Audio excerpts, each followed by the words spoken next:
പാർലമെൻറ്റിൽ വഖഫ് amendment act ഇന്ന് അവതരിപ്പിക്കുന്ന ദിവസമായതുകൊണ്ട് തന്നെ ഏറെ ചർച്ച ചെയ്യപ്പെടുന്നൊരു കാര്യമാണ്. ഇതിൽ ഏറ്റവും കൂടുതൽ തെറ്റിദ്ധാരണ ജനിപ്പിക്കുന്ന ചില പ്രസ്താവനകൾ രാഷ്ട്രീയ മുതലെടുപ്പിന് വേണ്ടിയും സാമുദായിക സൗഹാർദ്ദം തകർക്കുന്ന രീതിയിലും പല ഭാഗത്തുനിന്നും ഉണ്ടായിക്കൊണ്ടിരിക്കുന്നതിൽ വലിയ ഖേദമുണ്ട്. ഏറ്റവും ശ്രദ്ധേയമായി ഇതിൽ പറയാനുള്ളൊരു കാര്യം, മുനമ്പം വഖഫ് ഭൂമി പ്രശ്നവും അല്ലെങ്കിൽ മുനമ്പം വിഷയവും ഈ വഖഫ് അമെൻമെൻറ്റ് ആക്റ്റും തമ്മിൽ ബന്ധപ്പെടുത്തിക്കൊണ്ട് സംസാരിക്കുന്നത് ദുരുദ്ദേശപരമാണ്. കാരണം മുനമ്പം വഖഫാണോ അല്ലയോ എന്ന കാര്യം ഗവൺമെൻറ്, കോടതികൾ, അതുപോലെ തന്നെ അതിൻ്റെ രാഷ്ട്രീയ തീരുമാനമെടുക്കേണ്ട സാഹചര്യങ്ങളെല്ലാം നമ്മൾ ഇതേവരെ ചർച്ച ചെയ്തതാണ്. ഗവൺമെൻറ്റിന് മുമ്പിൽ നിൽക്കുന്ന ഒരു പ്രധാനപ്പെട്ട വിഷയവുമാണ്. എന്നാൽ മുനമ്പം വിഷയവുമായി ബന്ധപ്പെട്ടല്ല വഖഫ് അമെൻമെൻറ്റ് ആക്ട് ഇന്ത്യയിൽ കൊണ്ടുവരുന്നത്. അതിനു മുമ്പ് തന്നെ ഈ ചർച്ച കഴിഞ്ഞ പാർലമെൻറ്റിൽ തന്നെ അതിൻ്റെ സെഷൻ അവസാനിക്കുന്ന സമയത്ത് ഒരു BJP മെമ്പർ വഖഫ് നിയമം ഇന്ത്യയിൽ നിന്ന് എടുത്തു കളയണം എന്ന് പ്രസംഗിക്കുകയും ഈ ഗവൺമെൻറ് വന്ന ഉടനെ അതിനുവേണ്ട സംവിധാനങ്ങൾ ആരംഭിക്കുകയും ചെയ്തിരുന്നു. അതുകൊണ്ട് തന്നെ മുനമ്പം വിഷയവുമായി ഇതിന് ബന്ധമില്ല, ഇതിനെ ബന്ധപ്പെടുത്തുന്നത് രാഷ്ട്രീയ പ്രേരിതവും സൗഹൃദം തകർക്കുന്ന രീതിയിലുമാണ് എന്ന് പറയേണ്ടിയിരിക്കുന്നു. ഏറ്റവും കൂടുതൽ തെറ്റിദ്ധരിപ്പിക്കുന്ന പ്രധാനപ്പെട്ട ഒരു കാര്യം വഖഫ് ആക്ടിലെ സെക്ഷൻ 40 ആണ്.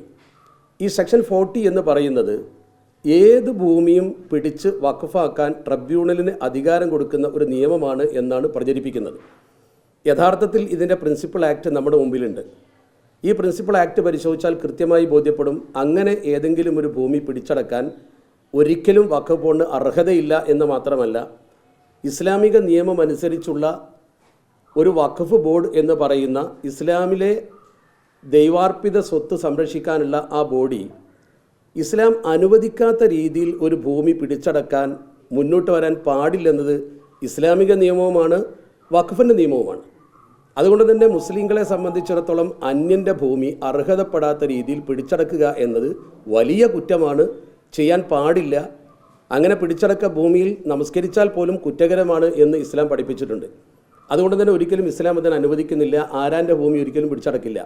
ഇവിടെ സെക്ഷൻ 40 പറയുന്ന പ്രധാനപ്പെട്ട കാര്യം, ഏത് ഭൂമിയും പിടിച്ചടക്കാൻ അർഹതയുണ്ട് എന്ന രീതിയിലാണ് പ്രചരിപ്പിക്കുന്നത്. സത്യത്തിൽ അവിടെ വ്യക്തമായി പറയുന്ന പ്രധാനപ്പെട്ട കാര്യം സെക്ഷൻ 40 പറയുന്നുണ്ട്, ആദ്യമായി അങ്ങനെ ഒരു ഭൂമി വഖഫാണോ അല്ലയോ എന്ന് സംശയം ജനിച്ചാൽ യഥാർത്ഥത്തിൽ ആദ്യമായി ചെയ്യുക വഖഫ് ബോർഡ് അന്വേഷിക്കാൻ ഒരു ഉദ്യോഗസ്ഥനയക്കും. ആ ഉദ്യോഗസ്ഥൻ അത് അന്വേഷിച്ച് അതിൽ സത്യമുണ്ടോ എന്ന് പഠിച്ചതിന് ശേഷം കക്ഷികളെ കേൾക്കും. ആരുടേതാണ് ആ സ്വത്ത്, ആരാണത് കൈവശം വെച്ചിരിക്കുന്നത്, അവരെ കേൾക്കും.